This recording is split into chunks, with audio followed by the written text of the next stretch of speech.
Hello दोस्त, फिर मैं आ गया सरजू पुराना ब्लॉग में। देखिए चंपा राज हैं बर्तन मांजने के लिए यहाँ पे मड़ाए हुए हैं।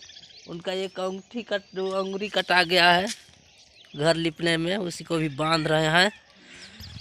और जो गोरखपुरिया भौजी ने बोलता है वो सही बोलता है, उसको जाके देखिए वीडियो में और उसको आगे दिखाता हूँ कि वो सच्चाई बोलते हैं कि नहीं। जो जहाँ पे सच्चाई शिक्षा मिले उनको सीख लेना चाहिए। यूट्यूब की महारानी बनी हुई है, सबको ज्ञान बांट रही हैं। कोई बहुत लोग हैं जो बोल रहे हैं अच्छी शिक्षा कहीं से भी मिले ग्रहण कर लेनी चाहिए।